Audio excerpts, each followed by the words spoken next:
오늘의 주요 뉴스입니다. 북한이 러시아를 돕기 위해 12,000명 규모의 병력 파병을 결정했다고 국정원이 공식 확인해 줬습니다. 북한 지상군의 대규모 파병은 이번이 처음입니다.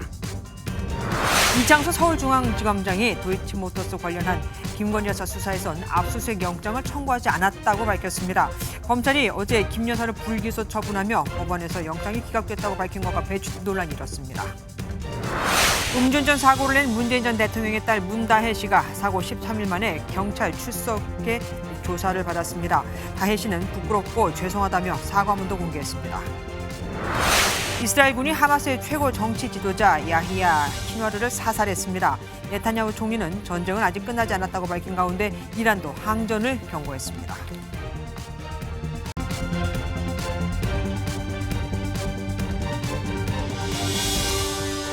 방금 들어온 속보로 MBN 뉴스 7 시작하겠습니다.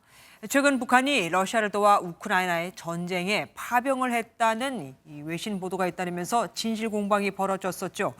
우리 정보 당국이 북한이 특수부대 등 모두 12,000명 규모의 병력을 파병하기로 한 것으로 파악이 됐다고 밝혔습니다. 러시아 해군 함대가 1990년 이후 처음으로 북한 해역에 진입해서 청진, 함흥, 무스단 인근 지역에서 북한 특수부대 1,500여 명을 이미 러시아로 1차 이송을 완료했고 조만간 2차 소송 작전이 진행될 예정이라면서요. 북한 군인들은 적응 훈련을 마치는 대로 전선에 투입될 것으로 보이는데 이렇게 되면 북한은 자신들의 신무기도 시험해보고 현대식 전쟁을 해보는 경험도 쌓게 되는 거죠. 첫 소식 이성식 기자가 준비했습니다. 연해주 우스리스크 소재 군사시설에 북한 인원 추정 400명이 모여 있습니다. 지난 8일부터 13일 사이 러시아 태평양 함대 소속 상륙함 4척과 호위함 3척이 북한 청진, 함흥 인근 지역에서 북한 특수부대 1,500여 명을 러시아 블라디보스토크로 1차 이송하는 장면이 우리 정보당국에 포착됐습니다. 북한이 러시아를 돕기 위해 우크라이나 전쟁에 대규모 파병을 결정해 이미 병력 이동에 착수한 겁니다. 국가정보원은 북한이 특수부대 등 4개 여단 총 12,000명 규모 병력을 우크라이나 전쟁에 파병하기로 최근 결정한 것으로 파악됐다고 밝혔습니다. 북한 지상군의 대규모 파병은 이번이 처음입니다.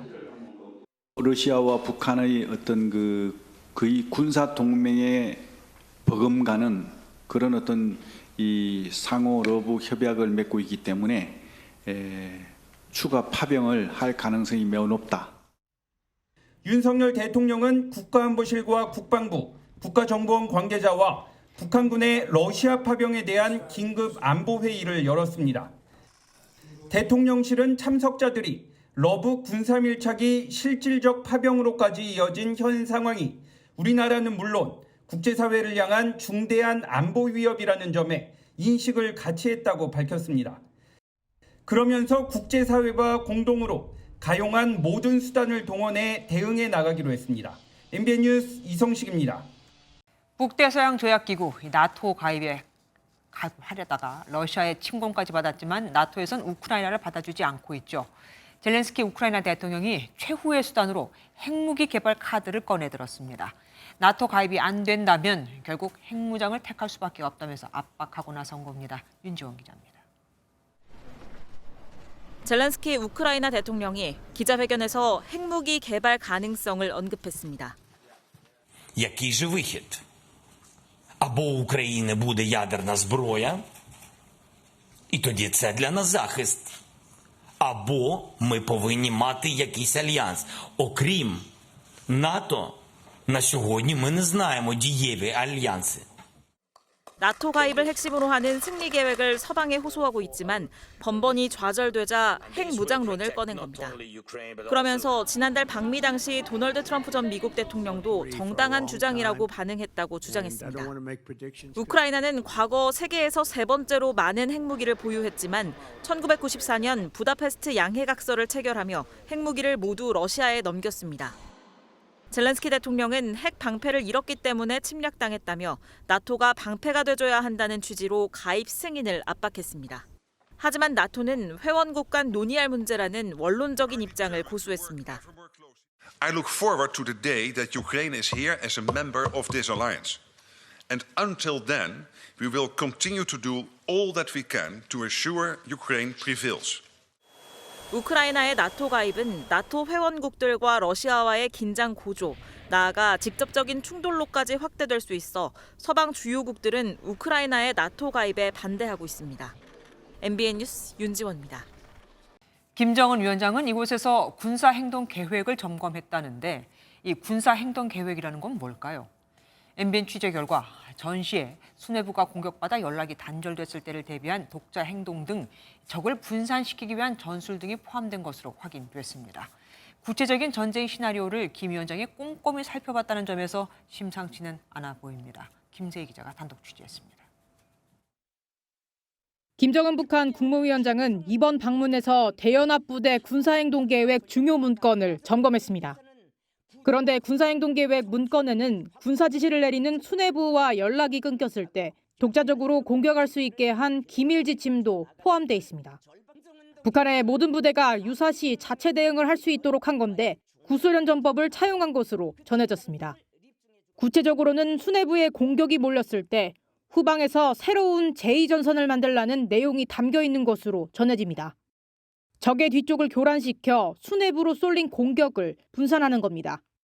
전문가들은 북한이 무인기 사태가 다시 발생하면 전쟁도 준비할 수 있다는 일종의 경고를 한 것이라는 분석입니다. 리더십 제거에 중점을 두고 있는 한국의 작전이 자신들에겐 통하지 않는다. 그런 식의 공격이 들어오더라도 우리는 전부 경멸시킬 수 있다라고 하는 메시지를. 우리 군은 북한의 공세적인 대응에 항상 만반의 대비 태세를 갖추고 있다고 밝혔습니다. MBN 뉴스 김세희입니다. 최전방 무대에서 군사작전 지시를 내리는 듯한 모습을 연출한 김정은 국무위원장, 진짜 전쟁이라도 해보겠다는 걸까요? 국방부 출입하는 정치부 권영봉 기자와 자세한 얘기 더 나눠보겠습니다. 어서 오십시오. 김 위원장이 찾은 인민군 2군단, 이게 어디에 있는 부대입니까? 네, 북한군의 군단이라는 명칭이 붙은 부대 몇 개일까요? 모르죠. 총 11개입니다. 이 가운데 4개가 최전방 전선에서 우리 군과 대치하고 있는데요. 네. 지도를 준비해봤습니다. 같이 네네. 보시죠. 서쪽부터 4군단, 2군단, 5군단, 1군단 순서입니다. 2군단은 황해북도 평산군 일대의 서부 전선에 주둔하고 있는데 네. 병력은 10만 명 정도로 추정이 되고요. 맞은편엔 광개토 부대라고 불리는 우리 군의 1군단이 방어하고 있습니다. 서쪽에 있으니까 만약에 전쟁이 난다면 그러니까 서쪽으로 공격을 해오겠네요. 네, 맞습니다. 2군단은 전쟁이 났을 때 수도권과 서울로 진격하는 이 선봉부대라고 할 수 있는데요. 방사포 여단, 자행포 여단과 같은 여단급 포병 부대들도 보유하고 있습니다. 네. 유사시에 서울과 수도권 타격이 가능한 걸로 분석이 됩니다. 김 위원장이 부대 지휘부를 방문한 사진에서 보면 좀 특이할 만한 점들이 있었습니다. 네, 그렇습니다. 이 사진을 다시 한번 자세히 보실까요? 네. 뒤에 나오고 있는데 네네. 김 위원장 앞에 있는 지도 이 상단에 이 서울이라는 문구가 흐릿하게 보이잖아요. 네, 그 옆엔 려철웅 2군단장 등 지휘관들이 김 위원장의 지시를 경청하고 있고요. 네. 또 다른 사진 한 장 더 준비해봤습니다. 같이 보시면 김 위원장이 착용한 점퍼 어깨 보시면 계급장 보이죠? 예, 그렇습니다. 조선인민군 계급 중에서 김일성과 김정일의 대원수 계급 다음으로 가장 높은 공화국 원수 계급장입니다. 그러니까 계급장을 달고 서울이 적힌 지도를 보면서 뭔가 지휘를 했다. 뭔가 중요한 이야기가 오갔겠습니다. 네, 그렇습니다. 북한은 김 위원장이 군사행동 계획을 반영한 중요 문건들을 보고받았다 이렇게 밝혔죠. 네. 하지만 이 군사행동 계획이 뭔지 직접적으로 공개하진 않았는데요. 추론은 해볼 수 있습니다. 앞에서 말씀드린 단서들을 종합하면 유사시 서울과 수도권을 공격할 작전 계획을 논의했을 가능성이 큽니다. 전문가 분석 직접 들어보시죠. 최고사령관으로서 방문한 거지 그냥 단순 방문 시찰이 아니란 얘기예요. 서울을 향해서 병력을 전개시킬 수도 있다라는 일종의 암시적 행동이라고 봐야겠죠. 예, 정확하게 무엇을 암시하고 있는지 모르겠지만 어쨌든 보여주기식 연출도 또 아닌가 싶기도 합니다. 지금까지 정치부 권영봉 기자와 함께했습니다. 두 정권에 걸쳐 4년 반 만에 나온 김건희 여사의 도이치모터스 주가 조작 수사 무혐의 결과를 놓고 여야는 오늘도 충돌을 이어갔습니다. 무혐의 결론이 맞다. 검찰이 김건희 여사의 로펌이냐 등등 법사위 국정감사가 열리자마자 여야가 난투를 벌인 건데 자리 때문에 무혐의 처분한 게 아니냐는 야당의 질책에 이창수 지검장은 모욕적이라며 강한 불쾌감을 드러내기도 했습니다. 박은치 기자가 보도합니다. 김건희 여사에 대한 주가 조작 사건 무혐의 처분이 나온 다음 날 열린 국회 법제사법위원회 국정감사는 예상대로 난타전이었습니다. 시작부터 김 여사 수사에 대한 발언이 쏟아졌고 개회 1시간 만에 파행을 빚었습니다. 문재인 정부 그 당시에는 피의자로 특정 못해서 소환조차 못한 상황이었기 때문에 명품백 도이치모터스 불기소해주기로 하고 서울중앙지검장 자리 받았습니까? 여야는 부실 수사다, 별건 수사다, 입장차를 드러내며 충돌을 이어갔습니다. 김건희 여사와 대신증권 직원 간의 주식거래 직접 지시 녹취록 이것을 김건희 여사를 엮기 위해서 2년 동안 강제 수사, 50번의 압수수색, 150명을 소환해서 조사를 했습니다. 검사는 저 증거와 사실관계만을 기초로 판단해야 된다고 생각합니다. 처리 시점이 정치적이라는 지적에 이 지검장은 지연된 사건을 빨리 처분하기 위해 노력했다고 강조했습니다. 그 피의자에 대한 조사가 꼭 필요하다. 대면 조사가. 제가 설득을 해서 대면 조사를 했고 한 후에 그 항소심 판결을 보고 지금 한 달 만에 처리를 하는 것입니다. 야당에서 대통령에게 은혜를 갚으려고 무혐의 처분을 했느냐는 말까지 나오자 이 지검장은 모욕적인 질문이라고 반발하기도 했습니다. MBN 뉴스 박은채입니다. 검찰이 도이치모터스 수사 과정에서 김건희 여사에 대해 압수수색 영장을 청구했는지 사실관계를 두고도 공방이 벌어졌습니다. 야당 의원들은 검찰이 압수수색을 하지 않았는데도 한 것처럼 거짓 브리핑을 했다고 지적했는데 이창수 지검장은 브리핑 과정에서 생긴 오해라고 해명했습니다. 이어서 이혁재 기자가 보도합니다. 서울중앙지검에 대한 오전 국정감사. 야당은 어제 검찰이 도이치모터스 사건 브리핑에서 김건희 여사에 대한 압수수색 영장을 청구했다고 말했는데 이게 거짓으로 드러났다고 지적했습니다. 도이치모터스 김건희 피의자에 대해서 압수수색 영장은 청구를 안 한 게 맞는 거죠? 형식적으로 보면 그 말씀이 맞고요. 검찰이 의도를 갖고 거짓 브리핑을 한 게 아니냐는 논란이 커지자 오후 국감에서 이창수 서울중앙지검장은 브리핑 중 오해가 생겼던 것이라고 해명했습니다. 커뮤니케이션상 약간 오해가 있었던 걸로 생각이 됩니다. 코바나 컨텐츠 사건과 도이치모터스 사건이 같이 있었는데 같은 부서에서 수사를 하다 보니까 앞서 검찰은 코바나 컨텐츠 협찬 사건과 도이치모터스 사건을 함께 수사하면서 김 여사에 대해 압수수색 영장을 청구했다고 밝혔습니다.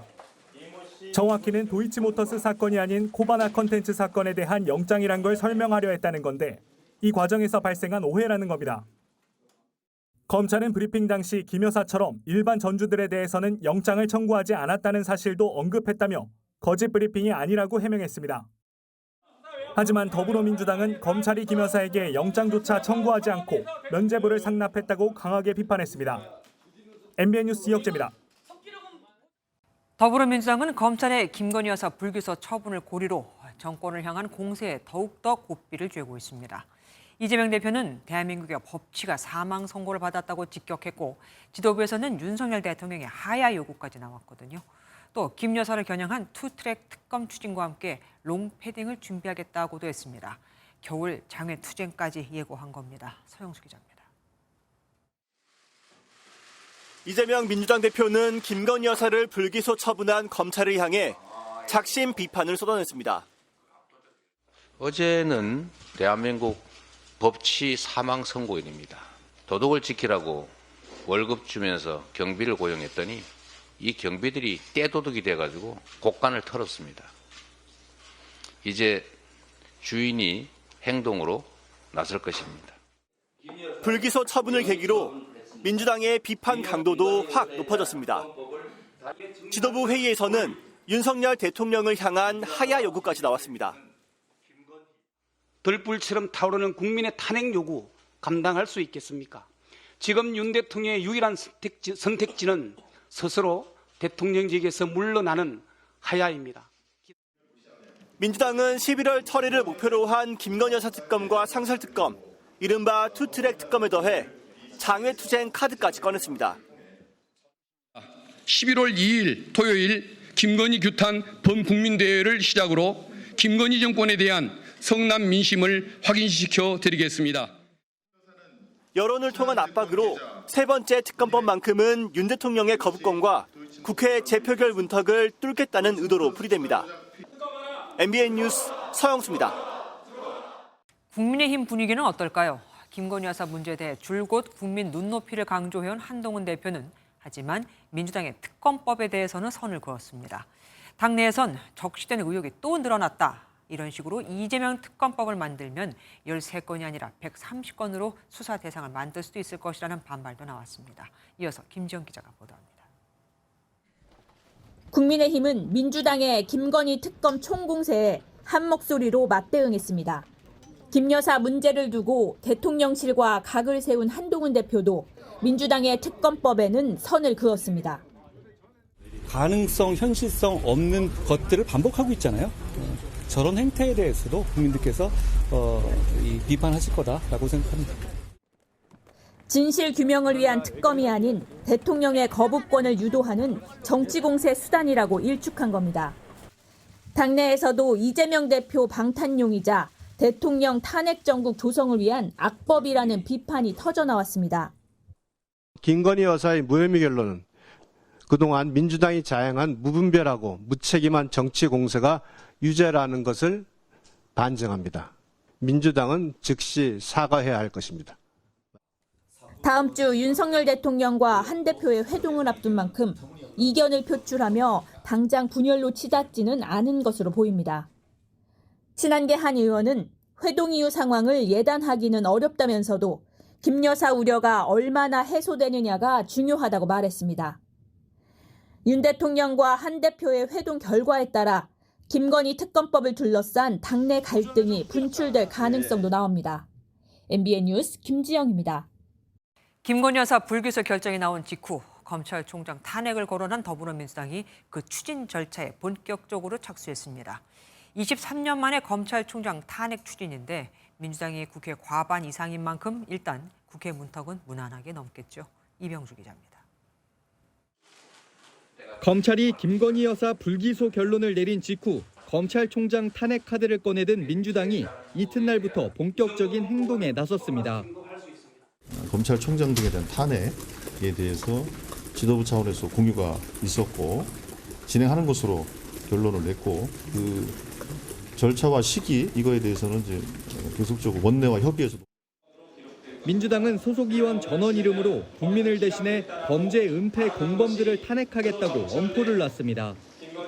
검찰총장뿐 아니라 수사가 진행된 서울중앙지검의 장, 담당 부장검사는 물론 수사 실무 검사까지 탄핵 대상에 포함시킬 수 있다는 설명입니다.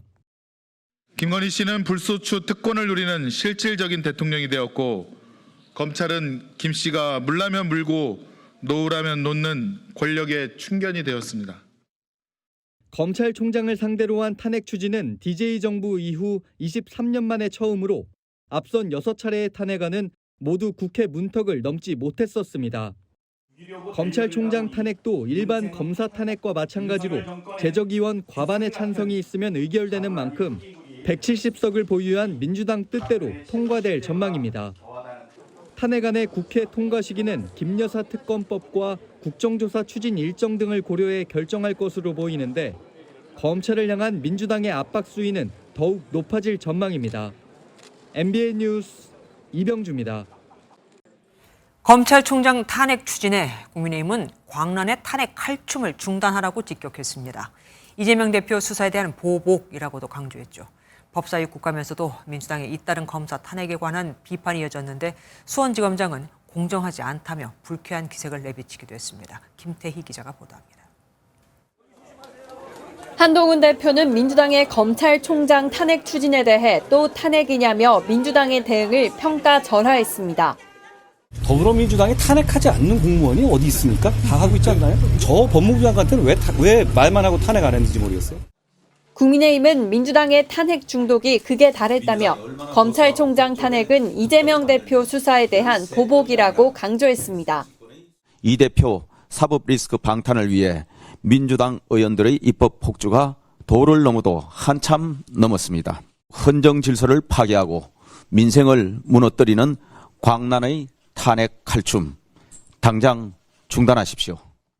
법사위 국정감사에서도 지난 2일 열린 박상용 검사 탄핵소추 조사 청문회 관련 질타가 이어졌고 지검장도 강한 불쾌감을 드러냈습니다. 탄핵 사유의 핵심은 회유와 압박이 있었느냐 여부인데 그 사실을 제일 잘 아는 분들이 지난번 탄핵 청문회 때 채택되지 않은 것은 저희는 좀 공정하지 않았다고 생각을 하고 이창수 서울중앙지검장 등 현직 검사장들도 재판에서 다뤄야 할 문제라며 강한 비판의 목소리를 쏟아냈습니다. MBN 뉴스 김태희입니다. 윤석열 대통령과 한동훈 국민의힘 대표가 다음 주 월요일인 21일에 만나 국정 현안을 논의합니다. 그런데 정진석 비서실장도 배석할 것으로 알려졌습니다. 한 대표가 요구해온 독대는 결국 또 아닌 거죠. 전정인 기자입니다. 재보궐선거가 끝나고 만나기로 했던 윤석열 대통령과 한동훈 대표가 오는 21일에 만나기로 했습니다.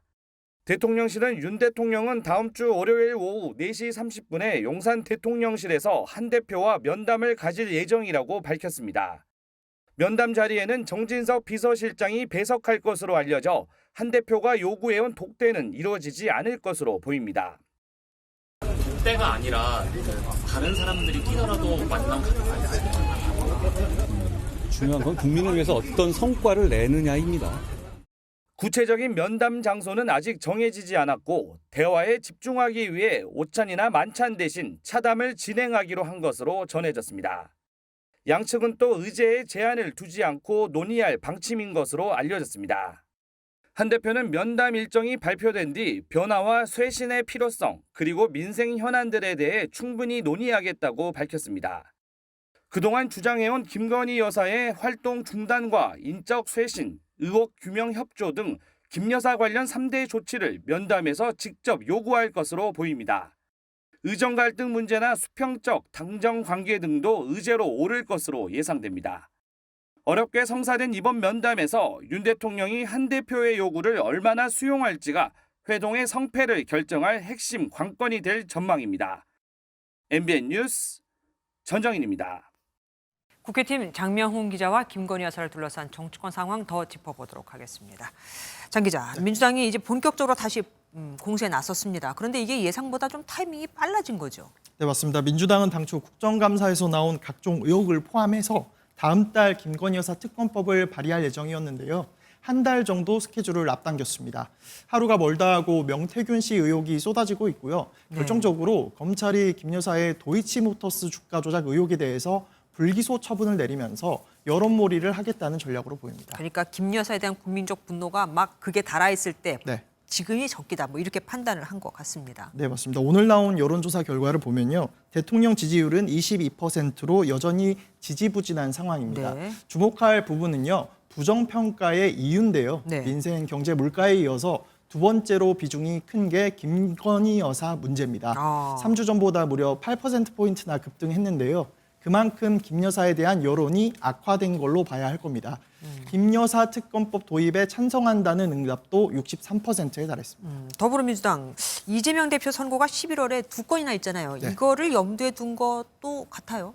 물론 그 부분도 고려를 했을 것으로 보입니다. 특히 김 여사 특검법과 상설 특검법은 이 대표의 선거법 위반 의혹 1심 선고 하루 전인 다음 달 14일 본회의에서 처리를 계획하고 있습니다. 민주당 한 원내 관계자는 이 대표 선고와 상관없이 우리 스케줄대로 가는 것이라면서 대통령이 거부권을 행사해도 11월 안에 재표결까지 마무리하겠다고 했습니다. 김 여사 공세로 탄핵 분위기를 이끌면서 이 대표 재판을 희석시키려는 계산이 깔린 것으로 보입니다. 뭐 여론은 그렇지만 대통령이 거부권을 행사하면 네. 김 여사 특검법 또 최종적으로 국회를 못 넘는 거 아닙니까? 네, 맞습니다. 앞서 리포트에서 보신 것처럼 한동훈 국민의힘 대표는 탄핵을 위한 정략적인 입법이라며 반대하는 입장입니다. 네. 다만 김 여사 관련 의혹에 대해선 말끔하게 해소해야 한다는 주장은 여전한 상황입니다. 김 여사의 논란에 빠져서 계속 김 여사만 얘기하고 있는데 이 상황을 언제까지 지속할 수 있겠습니까? 이 매듭을 지어야 됩니다. 이러니까 곧 있을 윤석열 대통령과 한동훈 대표의 만남에 관심이 쏠릴 수밖에 없습니다. 네, 맞습니다. 그런데 만나기도 전부터 신경전이 대단합니다. 네. 한 대표는 꾸준히 독대를 강조해 왔지만 예, 맞아요. 오늘 대통령실 발표는 정진석 비서실장이 배석하는 면담이었습니다.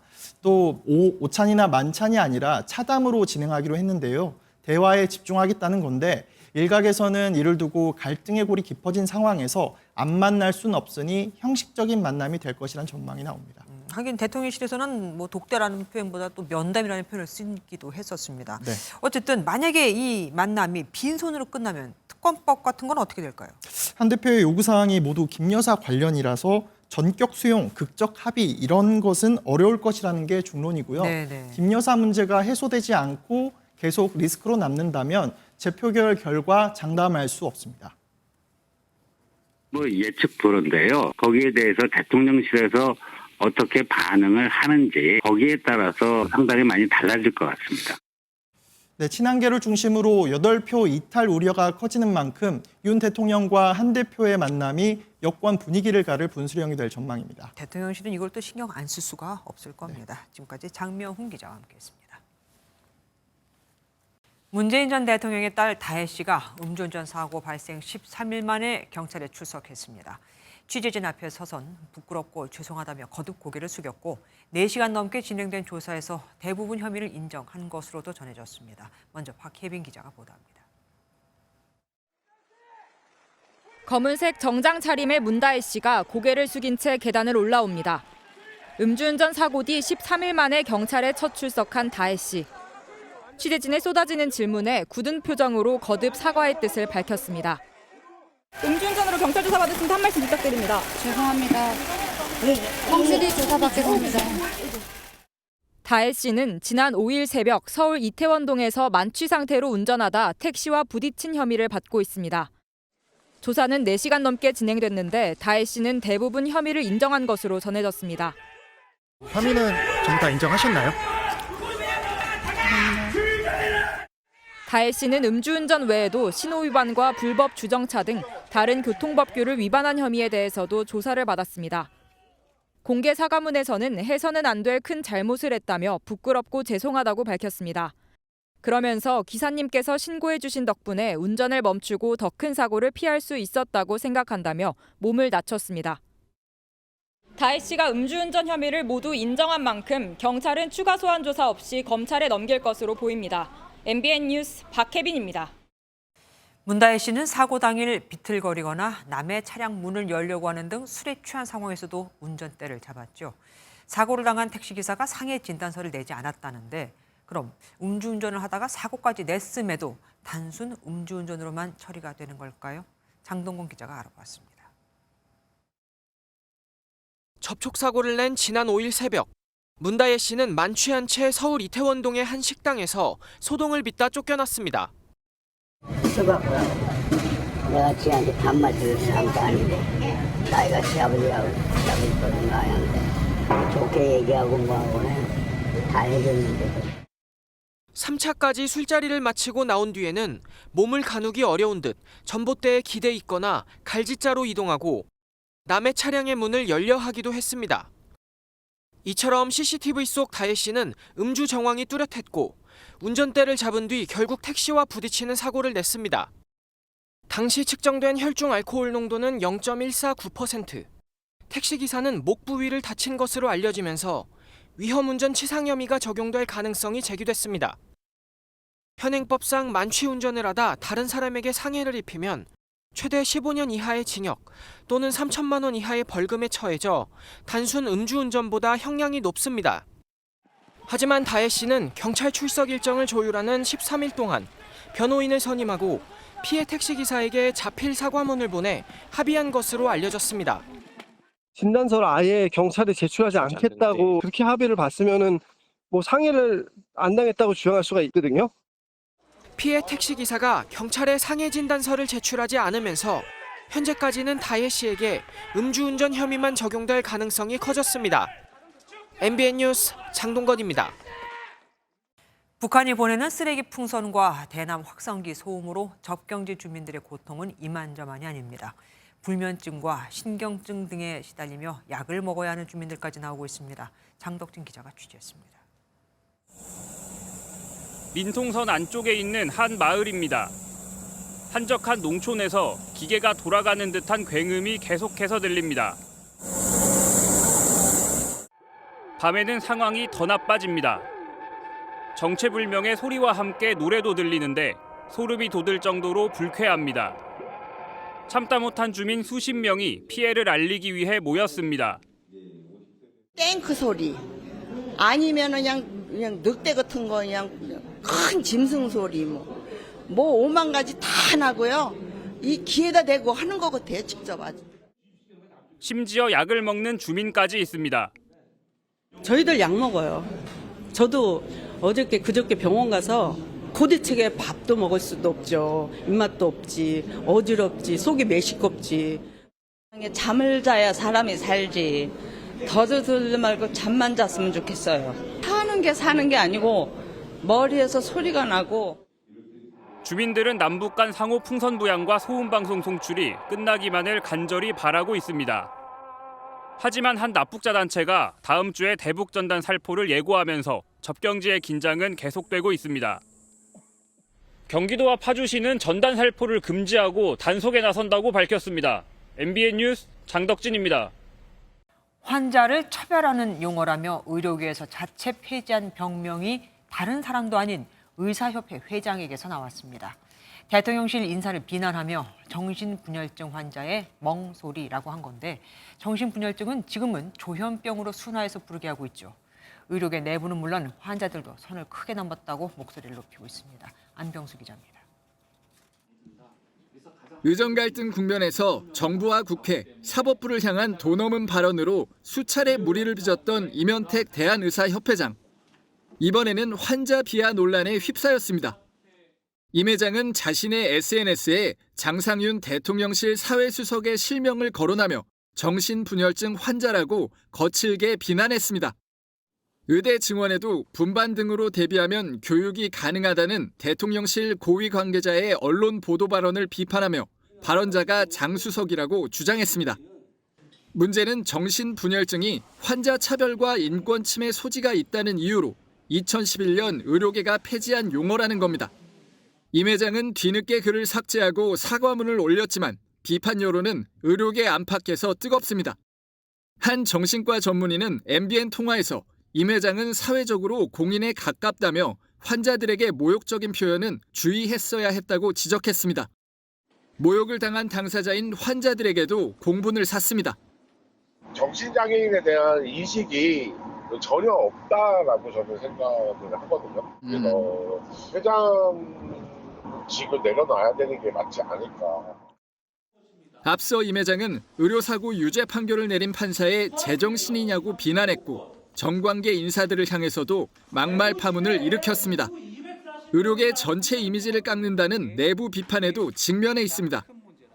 의사협회 측은 이번 사태에 부적절한 표현이었다고 전해왔지만 임 회장을 둘러싼 리더십 논란은 더욱 거세질 전망입니다. MBN 뉴스 안병수입니다. 초등학교 6학년 학생 4명이 동급생 1명에게 모래가 섞인 과자를 먹이고 게임 벌칙이라며 몸을 짓누르는 등 폭력을 가한 사실이 뒤늦게 알려졌습니다. 그런데 가해 학생 중 1명의 부모가 경기도 성남시 시의원의 자녀였습니다. 현재 이 시의원은 청소년 교류를 위해서 중국에 출장을 가 있습니다. 윤기란 기자입니다. 경기도 성남시 분당구의 한 초등학교입니다. 지난 7월 이 학교 6학년 학생 4명이 같은 반 학생 1명에게 집단 폭력을 가했다는 신고가 접수됐습니다. 공원에서 모래가 섞인 과자를 먹이고 게임 벌칙이라며 몸을 짓눌렀는데 지난 4월부터 3개월 동안 계속됐다는 겁니다. 학교폭력심의위원회를 연 경기도 교육청은 최근 가해 학생들에게 학급 교체와 서면 사과 조치를 내렸습니다. 피해자가 원하는 대로 조치가 나간 거고 교육활동 완전 바꿔버리는 센 조치예요. 그런데 가해 학생 중 1명의 부모가 국민의힘 소속 성남시 의원으로 드러났습니다. 성남시 청소년 교류를 논의하러 중국으로 출장을 간 해당 의원은 출장 중에 사과문을 올렸습니다. 사과가 늦어진 데 대해서는 학폭위 결정이 나기 전에 입장 표명은 적절치 않은 것으로 생각했다고 해명했습니다. 이런 사실이 알려지자 더불어민주당 소속 성남시 의원들은 해당 의원에게 책임 있는 거취를 표명하라고 촉구했습니다. 해당 의원의 사과에도 성남시 의회 홈페이지는 해당 의원을 비난하는 접속자가 몰리면서 한동안 마비되는 일이 벌어졌습니다. MBN 뉴스 윤기란입니다. 60대 다방업주 2명을 잇따라 살해한 이영복에게 결국 무기징역이 선고됐습니다. 검찰이 사형을 구형했고 이 씨도 자신에게 사형을 선고해달라고 탄원했지만 법원은 사형은 극히 예외적인 형벌인 점을 고려했다고 밝혔습니다. 추성남 기자가 보도합니다. 지난해 12월 경기도 고양의 한 다방에서 64살 여성 업주가 숨진 채 발견됐습니다. 엿새 뒤 양주의 한 다방에서도 66살 여성 주인이 살해됐습니다. 두 사건 모두 피해 여성이 심하게 폭행당한 뒤 목이 졸린 것으로 조사됐습니다. 동일 봄에 소행으로 본 경찰은 57살 이영복을 공개 수배했고 두 번째 범행 14시간 만에 강원도 강릉에서 검거했습니다. 왜 살인까지 저지르셨습니까? 죄송합니다. 그냥 무서워서 도망갔습니다. 1심 재판부는 이영복에게 교화 가능성이 없다며 무기징역을 선고했습니다. 재판부는 무고한 사람의 생명을 침해한 범죄는 반드시 상응하는 대가를 치르게 해 재발하지 않도록 해야 한다고 밝혔습니다. 검찰이 구형한 사형에 대해선 대한민국은 사실상의 사형 폐지국이라며 사형이 극히 예외적인 형벌인 점을 고려했다고 설명했습니다.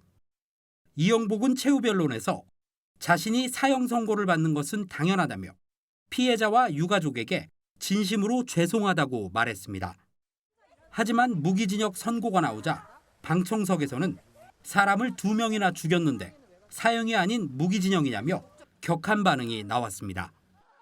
MBN 뉴스 추성남입니다. 승객을 태우고 달리던 버스에서 뒷바퀴가 빠졌습니다. 심지어 이 빠진 바퀴는 마주오던 관광버스에 부딪혔죠. 장진철 기자가 보도합니다. 파란색 시내버스가 1차로에서 빠르게 달리다 차선을 변경합니다. 그런데 갑자기 버스가 휘청거립니다. 달리던 버스에서 운전석 쪽 뒷바퀴가 빠진 겁니다. 버스는 흰 연기를 내며 멈춰섰지만 바퀴는 계속 굴러갑니다. 바퀴가 빠진 버스는 결국 한쪽으로 주저앉습니다. 연기가 확 나더니 타이어 하나가 퍽 빠져나오고서 뒤가 주저앉더니 또 펑 소리 나면서 안에 타이어가 하나가 또 나오더라고요. 바퀴는 한참 굴러 반대편 도로에서 달려오던 관광버스와 부딪히고서야 멈췄습니다. 바퀴가 빠진 시내버스에는 승객 10명 정도가 있었는데 다행히 다친 사람은 없었습니다. 또 바퀴와 부딪힌 버스에 타고 있던 승객 40명도 무사했습니다. 버스 정비 불량에 무게를 둔 경찰은 운전자와 버스업체 관계자를 불러 조사할 방침입니다. MBN 뉴스 장진철입니다. 이번 전쟁의 시작이었죠. 작년 10월 이스라엘의 기습 공격을 주도했던 하마스의 수장 아히야 신와르는 이스라엘이 제거 1순위로 천명하고 약 5억 5천만 원의 현상금까지 걸었지만 잡을 수가 없었습니다. 전자기기도 사용하지 않고 잘 숨어다녀서 걸어다니는 죽은 자라는 별명까지 붙었었는데 지금 건물 잔해에 한쪽 팔이 깔려 드론을 향해 뭘 던지는 모습 보이시죠? 결국 이스라엘에 의해서 제거됐습니다. 최희지 기자가 보도합니다. 부서진 건물의 창을 통해 쭉 들어가 보면 상처를 입은 남성이 홀로 소파에 앉아 있습니다. 복면으로 얼굴을 가린 남성은 드론을 응시하더니 저항하듯 막대기를 던집니다. 현지 시각 16일 이스라엘 드론으로 찍은 하마스 1인자 신와르의 사망 직전 모습입니다.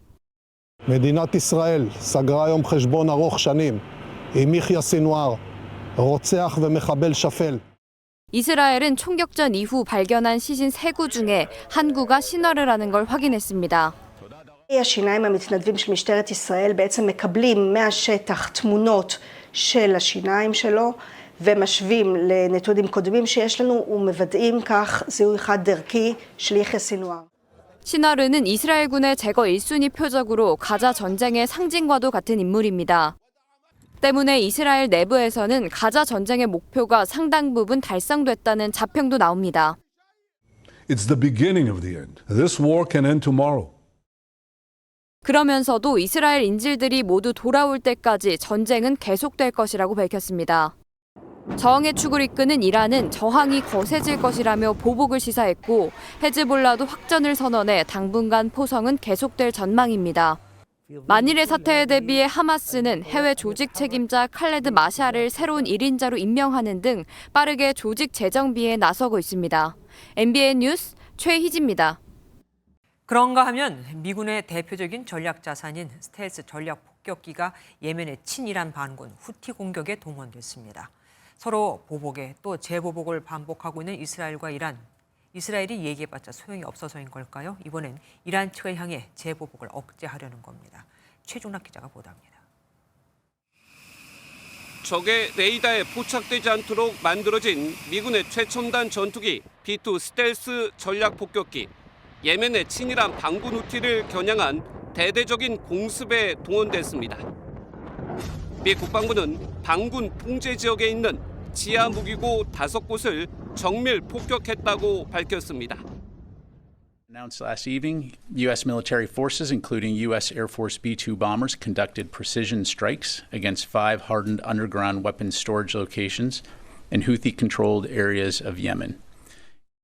미군이 전략 폭격기로 후티 반군을 공격한 것은 처음으로 이란을 겨냥한 의도로 해석됩니다. 이란의 공습을 받은 이스라엘이 보복을 예고한 가운데 미군이 압도적인 군사력을 과시해 이란의 재보복을 억제하려 한다는 관측입니다. 특히 스텔스 폭격기 투입은 필요할 때 언제 어디서든 조치를 할 수 있다고 밝혀 재공격 가능성도 제기됩니다. 이번에 투입된 폭격기는 미국 본토에서 예멘까지 날아왔을 가능성이 큰 것으로 전해졌습니다. 이로 인해 이란의 보복 때문에 미군 병력이 목숨을 잃거나 부상당하면 미국이 중동 분쟁에 직접 개입할 수 있다는 경고로도 풀이됩니다. MBN 뉴스 최중락입니다. 중동 사태는 미국 대선에까지 영향을 주고 있죠. 하마스 수장 신화르 사망 소식에 미국 바이든 대통령은 전 세계에 좋은 날이라며 곧바로 네타냐후 이스라엘 총리와 긴급 통화를 했습니다. 그동안 중동 사태 악화로 부담을 느끼던 해리스 부통령도 정의가 실현됐다며 휴전 기대감을 드러냈습니다. 워싱턴에서 강영구 특파원입니다. 미국 바이든 대통령은 신화르의 사망 소식에 곧바로 이스라엘과 미국 그리고 전 세계에 좋은 날이라는 성명을 내놨습니다. 이어 어떤 테러리스트도 정의를 피할 수 없다는 사실이 증명됐다면서 하마스는 이제 1년 전과 같은 테러를 감행할 능력이 없다고 평가했습니다. 곧바로 네타냐후 이스라엘 총리와 긴급 통화를 한 데 이어 토니 블링컨 국무부 장관을 이스라엘로 급파해 휴전과 인질 귀환 대책을 논의하도록 지시했습니다. It is a very different situation now, but we believe it is an opportunity to try and bring an end to this war, and we're determined to try and seize that opportunity. 그동안 중동 사태 악화로 부담을 느끼던 해리스 부통령도 정의가 실현됐다고 즉각 성명을 내놨습니다. Hamas is decimated and its leadership is eliminated. This moment gives us an opportunity to finally end the war in Gaza. 신화르 사망 뒤 별다른 입장을 내놓고 있지 않는 트럼프 전 대통령은 대신 가톨릭계 행사에 참석해 해리스 부통령의 불참을 비판했습니다. My opponent feels like she does not have to be here, which is deeply disrespectful to the event and in particular to our great Catholic community. Very disrespectful. 변곡점을 맞은 중동 사태는 향후 인질 석방이나 전쟁 종식 등의 협상을 놓고 미국 대선에도 적지 않은 변수로 작용할 전망입니다. 워싱턴에서 MBN 뉴스 강영구입니다. 양도 적은 데다 금방 그치다 보니 가을비는 빗자루로도 피한다는 속담이 있었는데 옛말이 된 걸까요? 요란하게 내리는 가을비로 충남과 경기 해안가 지역에 호우주의보가 발령됐습니다. 프로야구도 우천으로 인해 취소됐죠. 비가 내리고 나서는 기온이 급격하게 떨어지고 강원 산지에는 눈까지 내릴 수 있다고 예보가 됐습니다. 이상엽 기자입니다. 검은 물이 쉴 새 없이 시내로 쏟아집니다. 시간당 30mm의 폭우가 내리자 10분 전까지만 해도 모습이 보이던 산책로는 물에 잠겨 보이지 않습니다. 물이 순식간에 불어나면서 청계천 산책로로 통하는 출입로가 통제됐습니다. 오늘 확실히 좀 많이 온다고 느꼈고요. 어제에 비해서 조금 확연하게 추워진 경향이 있어서 좀 옷을 따뜻하게 입고 나올 걸 후회하고 있습니다. 삼성 라이온즈와 LG 트윈스의 플레이오프 4차 야구 경기도 폭우로 취소됐습니다. 서쪽의 저기압과 동쪽의 고기압이 부딪히며 생긴 남서풍이 바다에서 수증기를 몰고 와 많은 비가 내린 겁니다.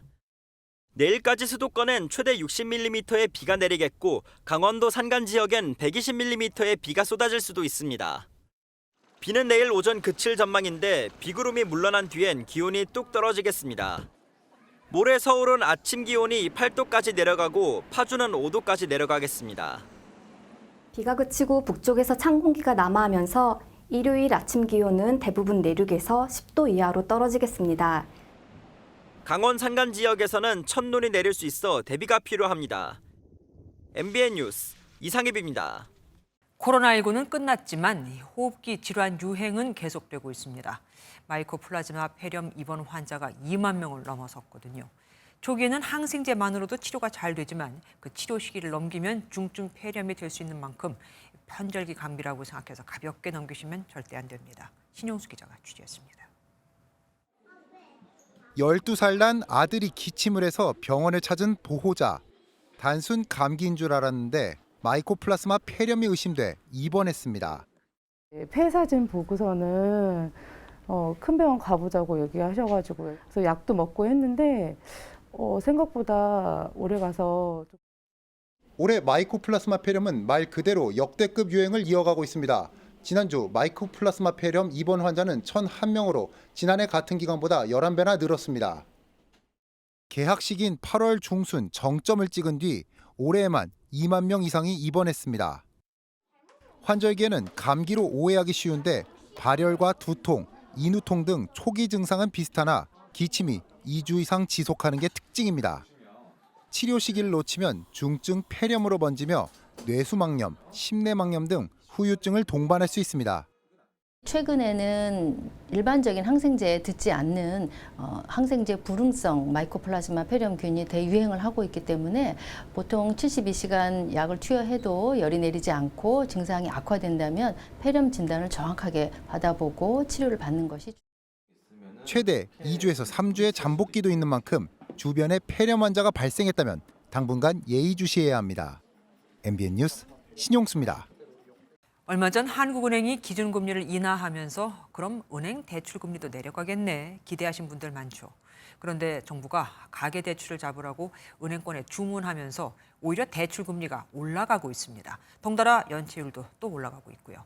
대출금리는 올라가고 예금금리는 낮아지면서 은행들만 더 배가 부르게 생겼습니다. 김태형 기자가 보도합니다. 지난 8월 국내은행의 원화대출 연체율은 0.53%로 6년 만에 최대치를 보였습니다. 기업대출과 가계대출 모두 올랐는데 특히 가계대출에선 주택담보대출과 신용대출 연체율 모두 7월보다 올랐습니다. 한국은행이 기준금리를 인하하면서 곧 대출금리가 낮아져 연체율도 감소할 것이란 기대가 있지만 녹록지 않은 상황입니다. 금융당국이 은행권의 가계대출 관리를 주문하면서 10월 5대 은행 주담대 변동형 금리가 오히려 8월보다 하단은 0.2%포인트 올랐고 상단은 여전히 7%에 육박하기 때문입니다. 기준금리가 조금 올라가도 나중에 내리겠지. 이런 잘못된 시그널을 준 게 문제다. 정부도 연초에 집을 사라고 부추기면서 대출금리를 연초에 좀 내렸거든요. 빚 상환 부담은 늘었지만 은행권은 벌어지는 예대 마진으로 3분기 합계 순이익 전망치가 지난해보다 약 2,300억 원 증가하며 올해도 역대 최대 실적이 예상됩니다. 정부 정책 때문에 대출금리 인하가 늦게 되어서 예대마진 폭이 크다. 그런다면 정부가 나서서 은행 이자 장사를 도운 꼴이 되지 않나. 서민과 기업의 고통은 커지고 있지만 은행들은 유례없는 호황기를 누리고 있습니다. MBN 뉴스 김태형입니다. 경찰서 행정직원이 유실물로 접수된 교통카드 500장에서 800여만 원을 빼돌렸습니다. 어제는 압수물 관리를 담당한 현직 경찰관이 현금 등 수억 원 상당의 압수물을 횡령한 사건도 전해드렸죠. 경찰의 부실한 관리가 또 도마에 올랐습니다. 안종무 기자가 단독 보도합니다. 지난 3월 한 통의 신고가 경찰에 접수됐습니다. 충전한 교통카드를 분실했는데 돈이 빠져나간 정황을 휴대전화 앱에서 발견했다는 겁니다. 경찰은 출금 기록을 추적한 끝에 서울 동작경찰서 소속 행정관 50대 여성 A씨를 검거했습니다. 유실물 관리 업무를 맡아온 A씨가 교통카드 잔액을 빼돌린 정황이 포착된 겁니다. 매뉴얼대로는 이제 교통공사에 보내죠, 그거를. 보관하고 있다가 그 기간 넘으면 이렇게 이제 국고 기록시키는 걸로 알고 있어요. 교통카드를 ATM에 대면 이렇게 잔액을 확인할 수 있는데요. A씨는 비밀번호 없이 인출할 수 있다는 점을 악용해 돈을 빼간 것으로 나타났습니다. MBN 취재 결과 A씨는 수년 동안 유실물로 접수된 교통카드 500여 장에서 800여만 원을 빼내 자신의 계좌에 입금한 것으로 드러났습니다. 서울 영등포경찰서는 지난 7월 A씨를 업무상 횡령 혐의로 송치했습니다. 올해 1월에도 서울 서초경찰서에서 유실물을 관리하던 행정관이 3천여만 원을 횡령한 혐의로 적발되기도 했습니다. 경찰 관계자는 전국의 경찰서를 대상으로 실태 조사를 진행했고 재발 방지 대책을 마련해 시행하고 있다고 밝혔습니다. MBN 뉴스 안정모입니다. 지난 5월 서울시가 잠수교 위에 분홍색 공중보행로를 만들겠다고 하자 이 구조물이 강물 흐름을 방해한다며 안전성 논란이 불거졌었죠. 결국 서울시가 이 계획을 최종 철회하고 기존 잠수교의 일부 구간을 옆으로 확장해서 보행로와 문화공간을 함께 만들기로 확정했습니다. 강서영 기자가 단독 보도합니다. 공모를 통해 잠수교의 새 디자인으로 선정됐던 분홍색 공중보행로입니다. 발표 뒤 강물의 흐름을 방해해 홍수 피해를 키운다는 논란이 끊이질 않았습니다. 다리의 계획 홍수위인 16.1m 아래에는 시설물을 최소화해야 한다는 건설기술진흥법 하천 설계 기준을 위반한다는 지적이 잇따랐습니다. 시설물이 계획홍수위 하단부로 자꾸 들어오면 제방이나 이런 걸 또 쌓아야 되는 상황이 단순히 시설 하나 설치하는 게 아니에요, 이거는. 결국 서울시는 공중보행로를 아예 설치하지 않기로 최근 결정했습니다. 잠수교를 오는 2026년 보행자 전용 다리로 변신시키는 계획은 그대로지만 새 보행로 디자인은 처음부터 다시 짜겠다는 겁니다. 서울시는 기존 잠수교 일부 구간에 옆으로 구조물을 붙여 보행로와 문화예술 공간을 만드는 안을 확정했습니다. 높이는 잠수교 기존 난간을 넘지 않습니다. 데크나 보행로를 추가로 설치한다 하더라도 제가 걷고 있는 이 높이에 그대로 만든다는 얘기입니다. 새 잠수교의 모습은 지난 5월 선정된 디자인과 크게 달라지지만 서울시는 당시 공모전 수상 자체를 취소하지는 않기로 했습니다. MBN 뉴스 강서영입니다. 대한적십자사가 창립 119주년 기념식에서 국민훈장을 비롯한 정부 포상을 수여했습니다. 이번 적십자 인도주의 활동 유공정부 포상은 올해 최초로 만들어진 것으로 모두 30명이 수상했습니다. 김철수 대한적십자사 회장은 기념식에서 어려운 이웃을 위한 희망의 등불이 되겠다고 밝혔습니다. 스포츠 뉴스입니다.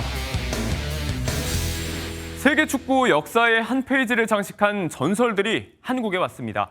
내일과 모레 이벤트 축구 행사 참석을 위해서인데요. 이 전설들을 보려고 공항에서 10시간 넘게 기다린 팬들도 있었다고 하네요. 박규원 기자가 현장 취재했습니다.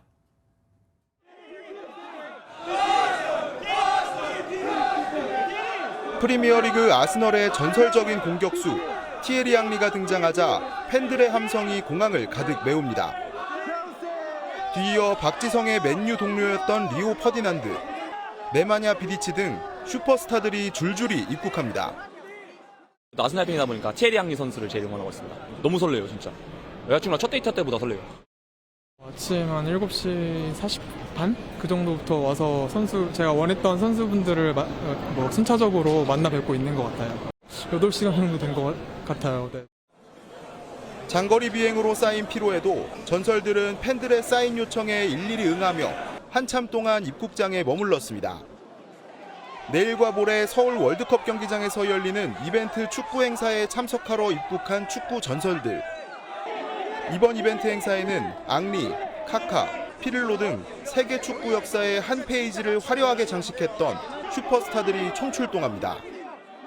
한국 축구의 영웅 박지성과 이영표도 코치로 참여해 전설들과 호흡을 맞출 예정입니다.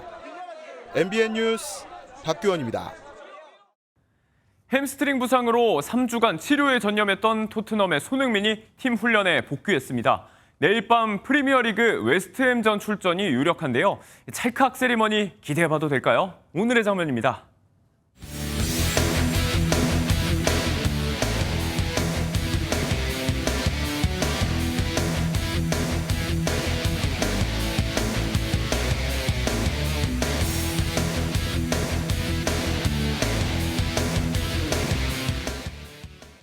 현재 전국적으로 세찬비가 쏟아지고 있습니다.